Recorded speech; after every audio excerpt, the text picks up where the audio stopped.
참아라고 하는 거고, 어디까지가 인내하라고 하는 거고. 성경을 이렇게 쭉 여러분들이 읽어보시면 딱 정확하게 답을 주는 부분이 그렇게 많지 않습니다. 예수님께 형제자매들한테 설교를 하시거나 말씀을 전할 때 단호하게 얘기하신 부분들이 몇 부분 있긴 하지만, 그 외에 대부분의 이야기들은, 대부분의 말씀들, 또 그 뒤에 서신서들은 이거다라고 이렇게 성경이 명확하게 얘기하고 있는 것들이 그렇게 많지는 않습니다, 사실. 그래서 우리가 자꾸 생각해 보게 되고, 각자의 생각을 나눠보게 되고, 다른 사람의 이야기를 들어보면 그렇게도 볼 수 있겠구나, 막 이런 생각들을 할 수 있게 성경을 좀 열린 자세로 우리가 볼 필요가 있다는 거죠. 오늘 여러분들하고 보려고 하는 내용은, 오늘 제목은 이제 이렇습니다. PPT를 좀. 자, 어디까지 받아들여야 될 것인가, 어디까지 용납을 하는 것이 교회에서 우리가 보고 있는 것일까, 우리가 어디까지 허용을 할 것인가. 이제 이 얘기는 굉장히 이제 우리가 많이 생각해보고 얘기해야 될 부분입니다. 제가 이제 내용이 너무 길어서 그 중간 앞부분은 자르고 뒷부분만 좀 가지고 왔습니다. 되게 다 아시는 구절이기 때문에 앞에 내용은 생략하고, 제가 이제 오늘 보려고 하는 구절만 여러분들하고 좀 보면서 말씀을 좀 나누도록 하겠습니다. 대충 어느 내용인지는 아시겠죠? 자, 왜 이런 이야기를 하시는지, 하늘나라의 비유를 예수님이 얘기하시면서 이제 이런 말씀을 하십니다.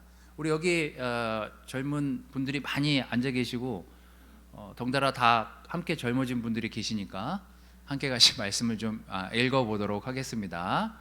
자, 우리 32절에서부터 35절 말씀인데요, 한번 읽어보겠습니다. 다 같이. 자, 시작. 그래서 왕이 그 종을 불러 말하였다. 네 이놈, 내가 간청하게 모든 빚을 면제해 주지 않았느냐? 그렇다면 내가 너를 불쌍히 여긴 것처럼 너도 내 동료를 불쌍히 여기는 것이 마땅하지 않느냐? 그러고서 왕은 화를 내며 빚을 다 갚을 때까지 그 종을 가두어 두었다. 너희가 전심으로 형제를 용서하지 않으면 하늘에 계신 내 아버지께서도 너희에게 그와 같이 하실 것이다. 예수님이 죄에 대한 이 얘기를 이 앞에서 얘기하시고, 그 다음에 예수님이 사람들에게 바로 이어서 하늘나라는 이와 같다라고 얘기하시면서 무슨 비유를 바로 하시냐면, 10,000달란트 빚진 사람에 대한 이야기를 하십니다. 이 얘기는 다 아시죠 이제? 자, 우리가 10,000달란트를 빚진 사람, 이거 뭐 도저히 갚을 수가 없는 돈입니다. 자, 지금까지 이제 여러분들이 통상적으로 생각했던 것부터 먼저 이야기를 해보도록 하겠습니다.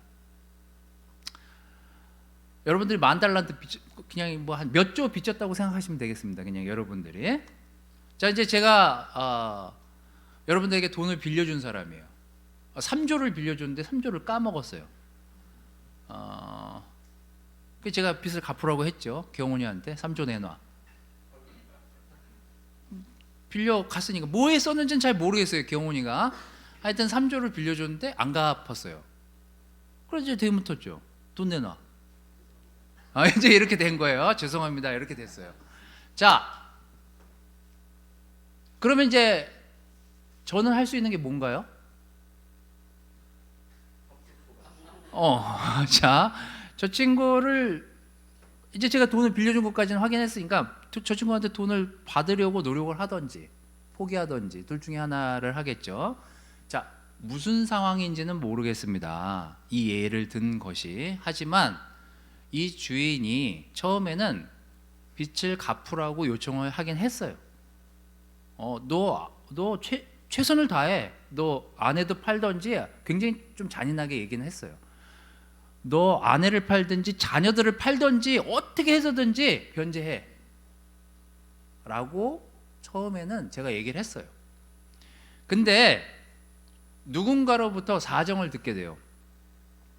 그 돈을 경훈 형제가 쓴 게 아니라 금인 형이 그걸 뿌리려고 뭘 하다가 했다는 사실을 알게 된 거죠. 그래서 제가 이렇게 내용을 쭉 들어보니 사정이 있구나. 얘가 이게 경훈이 그러니까 혼자서 그걸 하려고 했던 게 아니구나. 죄송합니다, 우리 금인영 자매. 절대 그럴 사람은 아니지만 하여튼 그렇게 해서 사정이 딱 하고 알게 되니 빚을 면제해 줘야 되겠다라고 면제를 해줬습니다. 자, 이제 이게 이 스토리예요. 이제 여러분들이 쉽게 이해하시라고 제가 이제 몇몇 형제자매 예를 들었지만, 그런데 알고 봤더니 경훈 형제도 조현정 자매한테 돈을 빌려줬던 거예요. 그리고 조현정 자매한테 1,000달란트 빚진 걸 가서 멱살을 잡으면서 야, 난 이 돈 없으면 죽어. 그러고서 막 멱살을 잡고 돈을 달라 그랬는데 조현정 자매도 돈이 없는 거예요. 임효정 형제가 돈을 써가지고 뭐 이렇게 된 거죠. 뭐 하여튼 상황은 그래요. 내용은 그렇습니다. 지금 자, 우리가 이제 이 전반적인 사항들을 다 생각하면서 내용은 다 우리가 파악할 수는 없지만, 자, 그 10,000달란트 빚진 사람이 저한테 용서를 받았다고 해서 조현정이라는 자매한테 가서 멱살을 잡고 자기 돈을 달라고 한 게 잘못인가요? 그게 잘못이에요? 뭐 저랑 여기 관계에서 제가 이 친구한테 용서를 해줬지만 이 친구가 저 사람을 용서하지 않은 거에 대해서 내가 뭐라고 할 수 있냐고요. 처음에 그건 이 두 사람 간의 관계지 저랑과의 관계는 아니잖아요. 그죠? 이제 그런 생각을 해보자는 거죠. 그냥 객관적으로 그냥 놓고 보면 경훈이는 저한테 그런 얘기, 아니 제가 면제해달라 그랬어요? 라고 항변할 수도 있어요. 사실은 그냥 제가 사정이 딱해서 이 친구를 용서했을 뿐이지 그 다음 일은 제가 신경 쓸 일은 아니었거든요. 근데 듣고 보니 열받았어요. 아니 이놈이 내가 10,000달란트를 내가 3조를 면제해 줬는데 1,000,000원 가지고 저렇게 해? 그거는 심정적으로 경훈이한테 열받은 거지. 제가 이 둘 간의 관계에 제가 개입해서 내가 3조를 면제해 줬는데 1,000,000원을 용서 안 한다고? 너 다시 와. 사실 이럴 입장은 아니거든요. 생각해 보면 이게 근거로 따지고 보면 그렇잖아요. 근데 지금 이제 그런 일들이 벌어져서 결국은 나중에 이제 그 사실을 알게 돼가지고 제가 다시 이제 경훈 형제 불러가지고 야, 뭐 돈 어떻게 썼던지 금영이가 뭐 돈 얼마나 잘못했든지 안 되겠어. 캔슬. 다시 갚어. 그리고 감옥에 가두고 끝나요. 이 얘기가. 이 얘기가 결국은 해피엔딩은 아니에요. 사실. 그리고 끝나버렸어요. 그 얘기가. 자, 우리는 어떤 부분에서 심정적인 것들이 관계에서 작용을 합니다. 그러지 않아요? 이거 뭐 제가 돈을 받던 안 받던 이 사람이 저 사람한테 돈을 받던 안 받던 모르겠지만 이 관계는 어쨌거나 그 안에서 제가 섭섭했던 부분이 있고 경훈이 섭섭했던 부분이 있고 제일 마지막에 1,000,000원 빌려갔다가 못 갚아가지고 멱살 잡힌 조현정 자매는 저한테 와가지고 그걸 꼰지를 수 있죠. 아니, 저분이 3조 저 왕한테 빚졌다면서요. 근데 전 1,000,000원도 안 갚아주더라고. 이런 얘기는 할 수 있지만 어쨌거나 이 얘기를 전반적으로 놓고 보면 어느 사람 입장에서 보고 있는가는 굉장히 중요하다라는 거예요. 자, 그래서 우리가 얘기해야 될 건 교회에서 어떤 일들이 벌어지고 어떤 상황들이 펼쳐졌을 때 우리가 어디까지 용납하기를 바라고 어디까지가 용서고 어디까지 사랑해야 되느냐는 이제 거기에는 룰이 없습니다. 이제 성경에 어디까지 사랑해, 자, 이 위에 내용에 70번씩 7번이라도 용서해라는 내용이 위에 나오잖아요. 근데 제가 70번 경훈 형제를 용서했다 한들 71번째 경훈 형제를 용서 안 해준다, 그게 죄냐고요? 놓고 보면 그게 죄예요?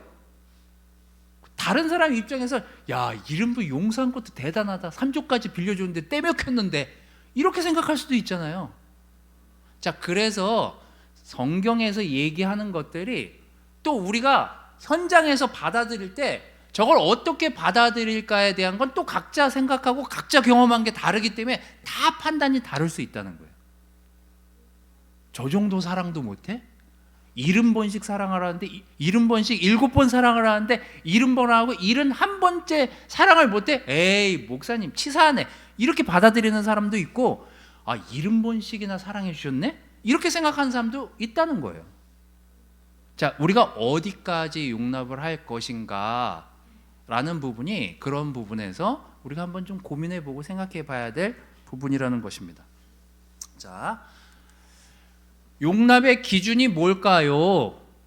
이제 사전에서 찾아보면, 사전에서 이제 용납이라고 하는 것은, 제가 이제 이 단어를 쓰게 된 것은 너그러운 마음으로 남의 말이나 행동을 받아들이는 것을 용납이라고 사전적 의미는 얘기하고 있습니다. 자, 그럼 이제 여러분의 마음의 크기에 달려 있어요. 이거는 어디까지가 되고 어디까지가 안 되는 건지 우린 이제 이 생각을 해봐야 되는 거죠. 내 사랑의 깊이가 어느 정도고, 내 믿음의 깊이가 어느 정도고, 내 허용의 깊이가 어느 정도인지는 이제 그 사람을 보여주는 척도입니다. 이제 이게. 근데 제가 늘 여러분들한테 저에 대해서 얘기하지만 사실 제가 굉장히 옹졸해요. 굉장히 속이 좁습니다. 그래서 제가 가족들하고 어떤 일들이나 어떤 얘기들을 했을 때 아주 굉장히 쉽게 삐지는 저를 보게 되는 거죠. 내 사랑의 용량이 요 정도밖에 안 되는구나를 그때가 딱 지나면 이제 알게 되는 거예요. 총량이 부족하구나, 내가 인간이 덜 돼 먹었구나, 이 생각이 이제 그 어떤 사건들이나 일들이 벌어진 그 다음에 생각해 보게 되는 거죠. 그래서 또 부끄러워지게 돼요. 아내가 나보다 더 믿음이 크구나, 아내가 나보다 더 용서나 사랑의 깊이가 더 깊고 넓구나, 이런 것들을 이제 저를 돌아보면서 알게 되죠. 여러분은 어떻습니까? 여러분은 70번씩 7번을 사랑하고 용서하고 용납하고 정말 그럴 자신이 있나요? 정말 그런 태도로 형제자매들과 이 크리스천 삶을 살고 있습니까? 그러면 여러분들이 7번, 70번 용서 안 하고 70번 사랑 안 한다고 형제가 아닙니까? 자매가 아니에요? 사랑하는 사람이 아니에요? 예수님의 자녀가 아닌가요? 성경은 그걸 얘기하고 있지는 않아요. 어디까지, 어느 정도까지 할 수 있는지를 보는 것이 중요하다라는 거예요. 자, 우리가 교회 안에서 지속적으로 생각해 보고 판단해야 될 많은 과제들이 교회 안에 존재합니다. 윤리적으로 어디까지 허용할 것인가,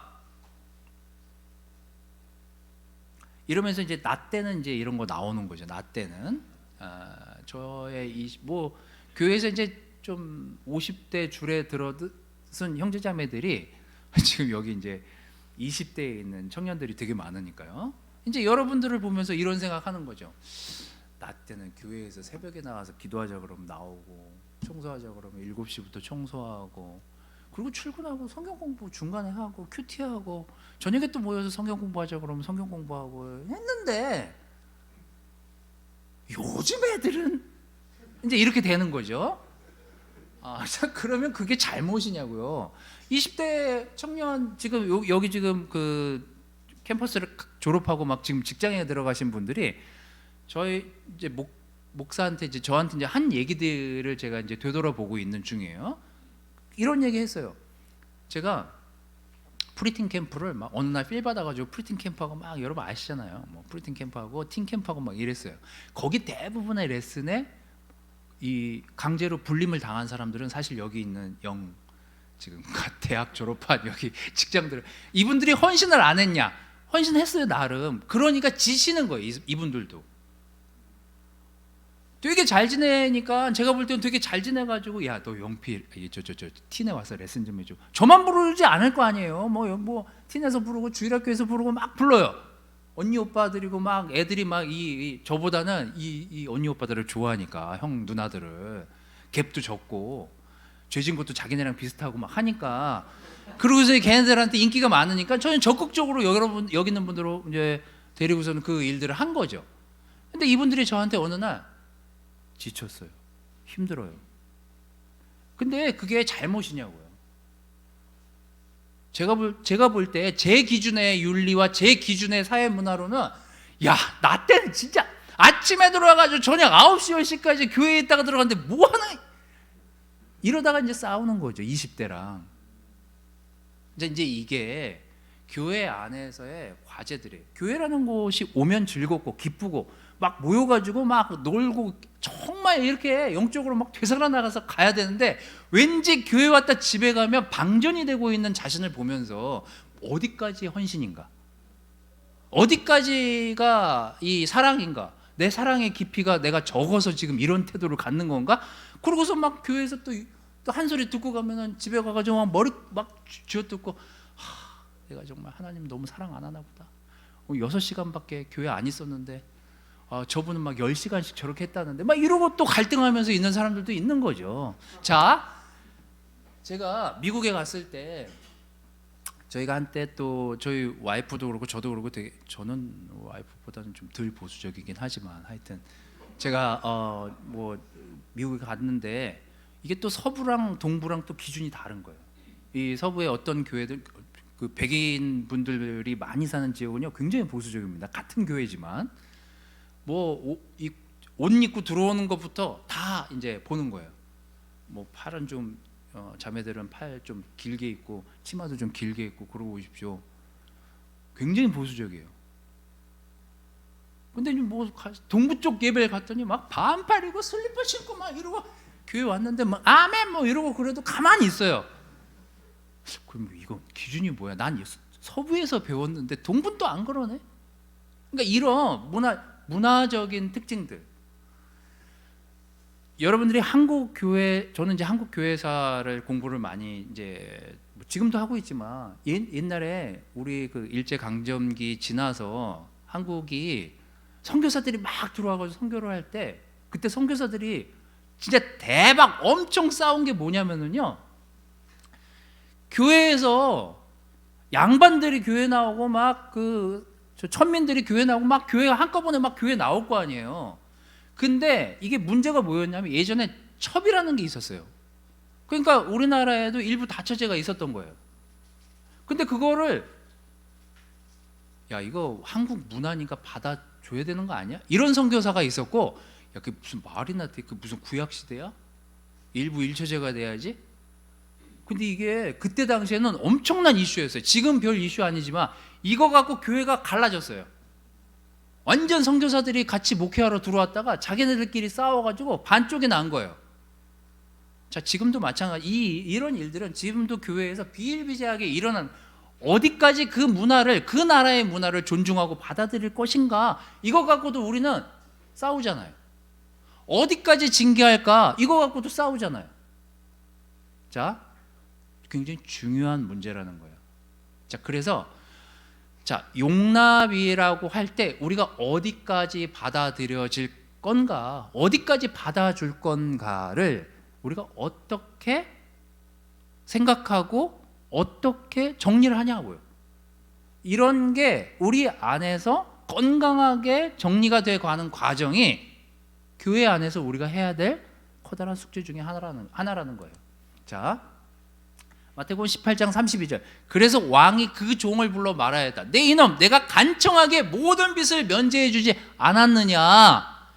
주인 입장에서 할 수 있는 얘기지만, 제가 빚진 사람, 3조 빚진 사람 입장에서는 제가 언제 3조를 면제해 달라고 간곡히 요청도 안 했는데 왕이 날 용서해 준 거 아니에요. 그러고서 목을 뻣뻣이 들면서 왕한테 왜 나한테 승질해요? 이럴 수 있다는 거예요. 반대로 생각해 보면, 그럼 이제 왕이 뭐야 이놈아? 빚 갚어. 그리고 가둬. 그럼 이제 끝나는 거죠 뭐. 아니, 물론 결국 끝에 가뒀어요. 가둬서 이제 끝났는데, 그 여러 가지 이제 심정적인 사건들이 그 안에 있었잖아요. 자, 그래서 교회 안에서 어디까지 용납을 하고 어디까지 받아들여질 것인가를 우리가 생각할 때 이 안에 많은 협의와 많은 논의가 이 안에서 건강하게 이루어지고 있는지는 그래서 굉장히 중요한 척도라는 거예요. 교회 안에서. 사도행전 15장 5절에서 9절 말씀. 그때 바리새파에 속했다가 믿게 된 몇 사람이 일어나서 이방인들도 할례를 받고 모세의 법을 지키게 해야 한다고 주장했습니다. 이 말은 사실 구약적으로 보면 틀린 말이 아니었기 때문에 고민할 수밖에 없었던 부분이었어요. 사도들과 장로들은 이 문제를 다루기 위해서 회의를 열었고요. 그 밑에 나오잖아요. 많은 토론이 있은 후에 금방 결정 내린 일이 아니에요. 이 일이 정말 많은 이야기들이 오고 갔었던 것 같아요. 많은 토론이 있은 후에 베드로가 일어나서 이렇게 말합니다. 형제 여러분, 하나님께서 일찍이 여러분 중에서 나를 선택하셔서 이방인들이 내 입을 통해서 기쁜 소식을 듣고 믿게 하셨다는 것은 여러분도 다 아는 사실입니다. 이거 갖고 왈가왈부할 지언정 이제 종지부를 찍고 무엇이 하나님이 원하시는 방향인지 우리가 합의를 이뤘기 때문에 이렇게 여러분들에게 말씀을 드립니다. 할례가 중요한 것이 아닙니다. 어떻게 하나님을 믿고 따라가는가, 우리 모두가 어떻게 하나님을 사랑하는가 한 방향으로 가는 것이 너무 중요하기 때문에 저희들이 이런 결정을 내렸습니다. 이게 결론인 거예요. 그래서 바이블톡이나 여러분들 가족끼리나 저는 여러분들이 어떤 것이든지 열고 이야기하는 과정은 매우 필요하고 중요하고 그 과정들을 통해서 어떻게 하나님을 사랑할까, 어떻게 하나님께 이 믿음을 더 키워갈 수 있을까는 그 안에서 많은 논의와 협의가 필요하고 그것의 결론에 도달한 것이 그것이 정말 용납되어질 때 그게 가장 아름다운 교회의 모습이 될 거라는 거예요. 그래서 여러분, 누군가 좀 삐딱선을 타는 것 같고 누군가 좀 다른 말을 하는 것 같지만 결국 하나님을 향해서 가려고 하는 그 마음만 일치한다면 우리는 많은 이야기들이 그 안에서 논의되어져서 어떻게 하나님의 나라를 풍성하게 만들 것인가를 목적으로 두고 많은 이야기들을 여러분들이 나눴으면 좋겠습니다. 자, 저는 미술은 잘 모르지만 우리가 항상 흑백 논리잖아요. 하지만 저는 여러분들에게 회색을 권유하고 싶습니다. 여러분, 흑색을 다른 색을 섞어서 만들 수 있어요? 없어요? 왜 없어요? 흑색은 그냥 흑색으로만 아니라 미술하시는 분들 어떻게 하면 흑색 나와요? 무슨 색하고 무슨 색하고 섞으면 흑색이에요? 파랑하고 밤색 이런 거 섞으면 뭐 흑색 나와요? 전 잘 모르니까 저분 말이 막. 근데 하여튼 제가 볼 때는 섞어서 검은색을 만들었던 경험이 있어서 제가 알려드리는 거예요. 흰색 만들 수 있어요? 없어요? 없어요? 흰색은 이렇게 뭐 섞어서 안 나와요? 자, 근데 우리가 가야 될 지점이 흰색이라면 우리가 흑색으로 가려고 하는 건 아니니까 흰색으로 가려고 한다면 어쨌거나 우리가 섞여서 회색이 되든 완전한 흰색이 완전한 흑색이 없는 한 우리가 이 안에서 많은 이야기들로 흰색에 갈 수 있도록 도와주는 관계가 돼야 되는 거 아니냐는 거예요. 어디까지가 검소한 거고 교회 안에서 어디까지가 낭비, 그걸 우리가 어떻게 정의하냐고요. 돈이 굉장히 많은데 그랜저 타고 오면 우리는 그 사람 검소하다고 하죠. 돈이 굉장히 없는데 그랜저 타고 오면 우리 뭐라 그래요? 낭비라고 하잖아요. 그럼 돈이 굉장히 많은 사람이 갑자기 차량 이름이 생각은 안 나지만 하여튼 최고급 자가용을 타고 온다고 한들 그걸 우리가 낭비라고 할 수 있냐고요. 저 사람이 벌었으니 저만큼 쓰나 보다 이렇게 생각을 하지. 자, 어떤 건 명확하게 교회에서 정의를 내려줄 수 없는 것들이 존재한다니까요. 성경이 명확하게 얘기해 주지 않는 것들은 우리가 이 안에서 합의를 이루어가고 회의를 통해서 어떤 일들을 결과물을 내어가는 과정은 그래서 우리 안에 유지돼야 된다는 거예요. 그래야만 건강한 교회로 갈 수 있어요. 건강한 바이부터 건강한 가족을 이루려면 방향이 같다면 많은 이야기들이 그 마음 안에서 끄집어 나올 수 있도록 서로 돕는 그런 관계가 되기를 바랍니다. 자, 그 다음 제가 이 과정을 보면은요, 용납, 받아들일 때의 이 과정을 보면은요, 순서가 있습니다. 용서가 된 다음에 받아들여진다라는 거예요. 자, 이게 왜 중요하냐면요, 로마서 12장 9절에서 12절 말씀을 보겠습니다. 자, 이 왕 얘기는 좀 이렇게 뒤로 하고, 사랑은 순수해야 됩니다. 악을 미워하고 선을 행하십시오. 형제처럼 서로 따뜻히 사랑하고 존경하며 나태해지지 말고 열심히 주님을 섬기십시오. 희망 가운데서 기뻐하며 고난을 참고 항상 기도하십시오. 시편 97편 10절에서 11절 말씀, 이것도 제가 읽어드리도록 하겠습니다. 여호와를 사랑하는 자들아, 악을 미워하라. 그는 자기 백성의 생명을 지키시고 악한 자의 손에서 그들을 구하시며 의로운 자에게 빛을 비추고 마음이 정직한 자에게 기쁨을 주신다. 아까 그 왕에 대한 비유로 다시 돌아와서, 자, 그 왕에 대한 비유를 예수님이 왜 하시게 됐을까? 그 위에 나오는 내용이 뭐라고요? 죄에 대한 얘기였잖아요. 그리고 어떻게 그 죄를 우리가 이해하고 받아들여 줄 것인가에 대한 이야기를 하시면서 예수님이 그 왕의 예화를 드시거든요. 잘 보세요. 우리가 그냥, 교회는 다른 게 그냥 받아들여지지 않는 게 교회여야 되는 거예요.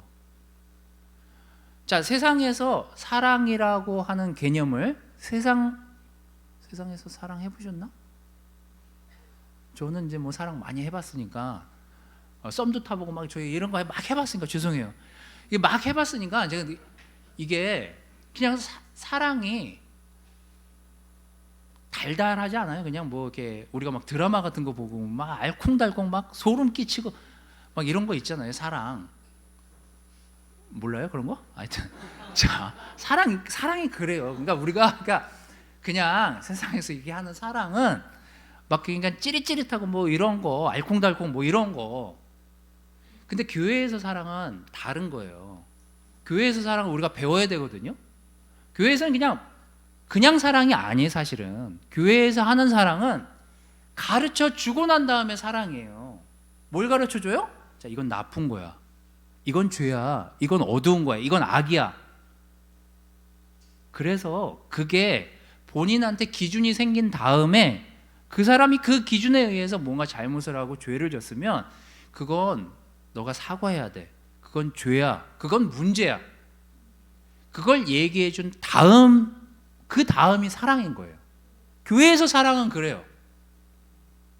여러분들이 그냥 세상에서 그냥 달달한 그런 사랑만 생각하다가 교회 안에서의 사랑, 이게 혼란스러워질 수 있지만 우리가 가져가야 될 사랑의 기준은요, 그거라는 거예요. 그거를 가르쳐주고 그거를 먼저 이야기한 다음에, 자, 우리가 어디까지 받아들일까, 이제 그 얘기가 돼야 된다는 거예요. 자, 계속해서 성경이 얘기하는 게 그거잖아요. 악은 버려야 되고 악은 미워해야 되고 죄는 그거에 대한 마땅한 대응을 한 다음에 받아들여져야 된다. 아까 그 왕을 생각해 보면 처음에 그 사람에게 그냥 용서하진 않거든요. 처음에는 좀 악랄하게 얘기를 했어요. 너 아내도 팔아, 너 돈 3조 가져간 놈이 다 해서 다 처분한 다음에 가지고 올 수 있을 만큼 가져와. 그리고 나중에 얘기를 들어봤더니 곤란한 처지에 있다라는 걸 왕이 알게 된 거예요. 그러면 내가 감면을 해줘야 되겠구나. 그게 이제 은혜잖아요. 내가 죄를 졌는데 하나님이 그거를 용서해 주셨어요. 거의 이제 그게 성경에서 얘기하려고, 예수님이 얘기하시려고 했던 부분이니까. 처음에 무조건 용서를 해준 게 아니에요. 무조건 받아들여 준 게 아니에요. 그 왕이 무엇이 문제인지를 정확하게 얘기해 주고, 무엇이 너의 죄인지, 무엇이 네가 그것 때문에 나에게 빚을 졌는지를 정확하게 얘기는 해줬지만 나중에 받아들이잖아요. 그게 이제 교회 안에서의 사랑이라는 거예요. 그게 교회 안에서의 용서라는 거예요. 그래서 무조건적으로 받아주란 얘기는 아닙니다. 어떻게요? 악이 어떤 것인지 가르쳐주고 어떤 것이 죄인지를 가르쳐 준 다음에, 그리고 용서가 이루어지고 용납, 받아들여져야 된다는 거예요. 이게 교회 안에서의 기본적인 원리예요. 자, 교회 안에서의 사랑의 개념은요, 죄와 잘못을 가르쳐 주는 것, 선한 것을 추구하고 받아들일 수 있도록 서로 권면하는 것, 그리고 기준이 세상 기준이 아니라 어느 것이 성경적인지 항상 살피도록 서로 도와주는 관계, 그게 교회 안에서의 사랑의 법이에요. 교회 안에서 용서의 법이고 용납의 범위를 그 안에서 그 다음에 정하게 되는 거예요. 그래서 이 기준을 갖고 우리가 서로 어떤 이야기들을 해 나간다면 우리가 어떻게 벌어진 사건들, 벌어진 일들을 어떻게 교회 안에서 건강하게 처리해 나갈 수 있을지를 그 다음에 우리가 좀 더 건강한 모습으로 판단할 수 있다는 겁니다. 자, 결론은 용납은 교회 안에서 필요합니다. 그러나 조건이 따릅니다. 그 안에서, 그 공동체 안에서 충분한 말씀에 기초한 협의가 이루어지는 과정은 너무 필요해요. 자, 그 다음에 용서는 너무나 교회에서 많이 이야기하고 받아들여져야 된다라고 얘긴 하지만 죄에 대한 기준을 명확히 가져가고 죄를 미워하고 악을 멀리하는 것들을 가르치고 난 다음 용서도 되고 용납도 돼야지만이 그것이 교회가 가져가는 기준이 되어야 된다는 거예요. 자, 그래서 여러분, 용납은 우리 안에서, 용서는 정말 많이 필요하고 정말 우리가 해야 될 일 중에 하나입니다. 하지만 충분히 이 안에서 협의가 됐는지, 충분히 우리가 죄를 이야기했고 그 사람이 회개하도록 도왔는지, 그 다음에 용서와 용납이 허용되어져야 된다는 사실을 기억하시면서 여러분 바이블톡에서 일어나고 있는 많은 이야기들, 많은 문제들, 여러분 가정에서 일어나고 있는, 여러분 삶에서 일어나고 있는 많은 문제들을 어떻게 성경적으로, 어떻게 하나님 안에서 접근할 것인가를 생각해 본다면 어떤 정답이 딱 있지 않는 부분에 대해서는 충분히 협의가 되고 충분히 조언을 구하고 그 다음에 결과물을 낼 수 있도록 여러분들이 많은 기도와 노력이 필요하다. 그리고 두 번째는 내가 충분히 용서할 준비가 됐지만 내가 죄를 죄라고 얘기하고 있고 내가 어떤 것들, 악을 미워하고 있다라고 하는 것들을 서로 그 가운데에서 이야기하고 있는 과정에서 우리가 서로를 받아들여 줄 수 있다. 그 다음에야 용납이 가능하다. 그래서 우리가 교회 안에서 어떤 것들을 받아들이고 어떤 것들을 버려야 될 때 이런 것들을 생각하시면서 여러분들 교회 안에 많은 문제, 교회 안에 또 여러분 삶에, 여러분 가정에, 여러분 바이블톡에 일어나는 많은 문제들을 건강하게 다뤄가시는 놀라운 형제자매들이 되시기를 바라겠습니다. 말씀을 마치도록 하겠습니다.